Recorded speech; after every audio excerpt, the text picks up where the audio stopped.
Hey there, everybody. It is Sunday, which means it's time for another edition of Story Time. Sorry I missed last week. I was busy. Don't really have much other excuse. I don't always make every single Sunday. I'd say roughly 52 weeks a year. I'm pretty good about this, about 46 to 48 of them. But sorry I missed last week, but we're back. It's now the month of Thanksgiving, which means we're going to be reading Thanksgiving-themed books. So we're slowly creeping our way up to Christmas, which seems way too fast. But I digress. We're going to do Thanksgiving stuff because we still have that month until we reach the Christmas month. So with me this week is a Mexican black king snake. This actually happens to be one of my favorite snakes. And I know every time I bring animals on, I'm like, oh yeah, this is one of my favorite animals. Well, this really is. Absolutely love these snakes. They're gorgeous. They can get decent size. They're a colubrid, so they're in that corn snake family, which means they tend to be long and slender. An average Mexican black king snake, they say, is around 3 to 4 feet. In captivity, they can sometimes reach upwards of 5 feet. In fact, I know for a fact, we had one here before that was surrendered to us that was closer to 6 feet long. So sometimes genetics plays into part of that. Other just has to do with diet and everything else.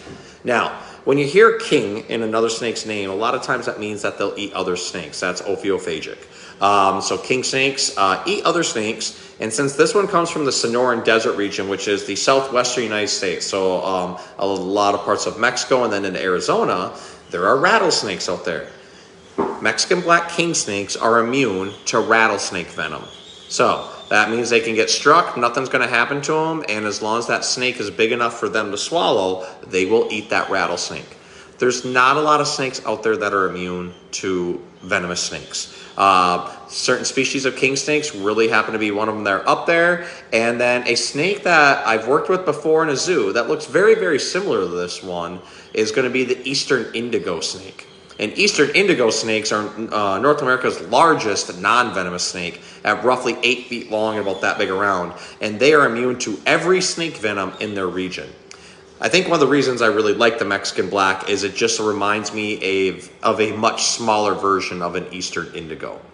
Now, in captivity, these guys are very hardy eaters. We mainly train them to eat rodents, but again, out in the wild, they'll eat snakes, they'll eat lizards and rodents. They're very, very opportunistic. Now, being that they are a snake eater, that means they're really going to have a large meal. King snakes can sometimes eat a snake almost as long as they are. In fact, sometimes they'll even get so ambitious about their food that they start eating their own tail and end up making a full circle, what do they call it, the Ouroboros. And that's what they start to look like. But as long as you're keeping them nice and hardy, they hopefully won't do that. Now this one's still a juvenile and he's acting very, very awesome. He's actually very curious. Sometimes king snakes have a tendency to want to strike at you a lot, but that just has to do more or less with the fact that they're always hungry. But when they're nice and satiated, and you can see he's got a nice sized lump in the middle of his body. That's actually last week's meal. He didn't eat this week. So he's feeling pretty good. He doesn't feel the need to lash out. Now, the other is I'm also very, very calm with them. You'll notice when I handle snakes, especially smaller ones, that I don't grab at them. I let them wrap around my fingers. I let them explore. And when I need to move them, I just gently go ahead and move them to another spot. That combined with my pheromones is telling them that I'm not a threat. And the reason I'm mentioning pheromones is because that's how snakes smell. They flick their tongue out, they detect pheromones out in the air, and those pheromones go to a part of a brain that we don't have called the Jacobson's organ. And that essentially interprets smell as a form of sight. So every time you're in a different mood, you actually have different pheromones, and snakes can detect the difference between those. When you're calm and laid back and easygoing, they can tell. But when you're scared, that pheromone is very similar to a predatory pheromone that puts them on edge. Now, they can also hear, even though they don't have ears, and that sounds contradictory, but they do have inner ear bones. So they can feel vibrations, and it vibrates that inner ear bone, lets them know what's going on. Being on my hand, he can feel vibrations as I'm talking. I'm sure he can also feel my heartbeat, and also the electrostatic activity. So as I stay calm, he stays calm, and he just sits there. There's so much fear surrounding snakes I feel is very unneeded and unfounded, but they are a very reactionary animal to your emotions. And as long as you're calm, they're going to stay calm. And as long as you don't pose a threat, then they're not going to have any type of reason to fear you or want to defend themselves. Now, defending themselves with these guys is just like a lot of other snakes. Even though he's a colubrid and not a rattlesnake, he'll still rattle his tail to try to mimic a rattlesnake. So out in the wild, he's hopefully hitting pieces of leaf litter, and that tail flicking back and forth makes a rattling sound that's supposed to scare an animal off. The other is that they'll hiss and then they'll lash out and bite at you, but not actually bite. They do what's called a slap. So they'll reach out and they'll hit you with their jaw and they'll back off and they'll do this over and over. That's trying to get you to leave them alone. Now, if you don't leave them alone after that, that's when they'll bite and actually hang on, and that's supposed to scare you away more. Now, for a human, it doesn't really mean much. But if you're ever handling a snake and they do bite you and latch on, the easiest way to get them off of you is you can either pour some water on their face and see if that gets them let go, or just use something with high smell, usually some type of rubbing alcohol. I love using hand sanitizer. We have it all around us anyways to keep our hands clean. If a snake happens to latch on, I use a little bit of sanitizer near the edge of their mouth, and then they let go immediately, and you don't have to worry about anything.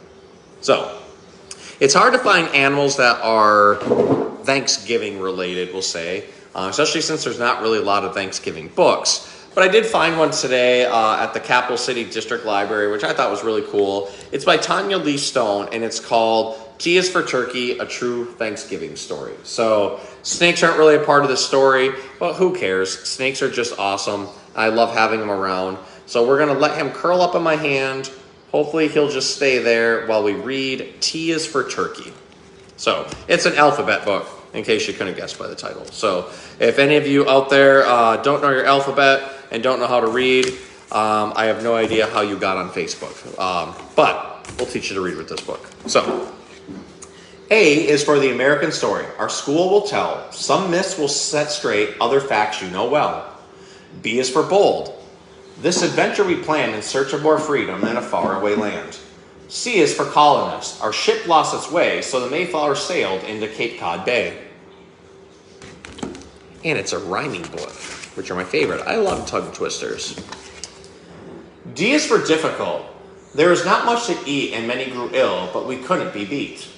E is for educate. We needed to know how to plant in the soil and make our crops grow. F is for feast and a bountiful fall with squash, beans, and pumpkins and corn that grew tall.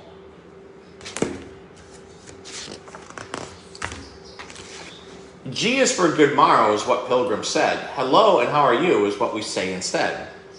H is for Sarah Hale, who made it her mission to make sure Thanksgiving got the right recognition.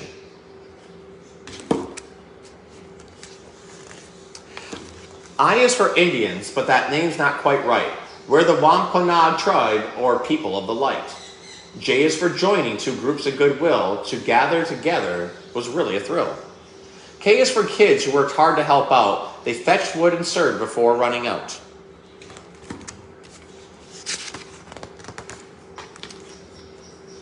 L is for Lincoln, the president who said, Mrs. Hale, it's official, we will all break bread. M is for Massasoit, who agreed not to fight. For all of our people, the future seemed bright.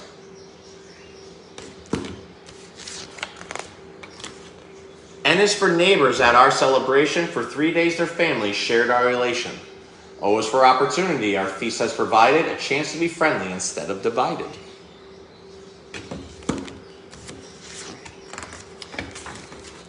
P is for pilgrims, but those clothes are not right. There were no silver buckles and the colors were bright. Q is for quit, something we'll never do. We're determined to carve out a life that is new. R is for recipes. We each have our own. Wampanoags made porridge with stewed pampion. S is for Squanto. He taught us new ways to fish, hunt, and clam, and plant pumpkins and maize. T is for turkey, a festive addition. Today it's our favorite Thanksgiving tradition. U is for understanding this new life and land. We hope things will work out as well as we planned. V is for venison, the meat of the deer. The natives brought 5, their good wishes were clear.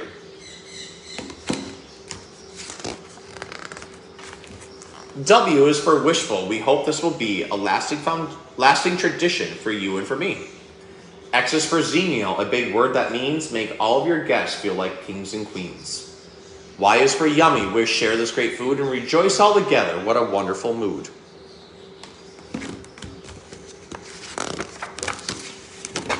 Z is for zestful. We had such great fun. Now our play on Thanksgiving is all said and done. So there you go. T is for turkey, a true Thanksgiving story by Tanya Lee Stone.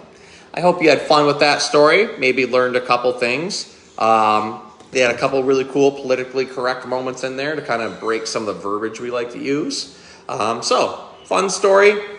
Has nothing to do with our animal this week, but that's okay. I think mainly this story helps us think about traditions and setting new traditions and being accepting and helping people, which honestly, once you learn a little bit about snakes, you can learn to accept them and realize they are actually really, really cool and unique animals. So hopefully that helps. Hope you guys enjoyed the story and learning about our Mexican black king snake. We'll see you guys next week.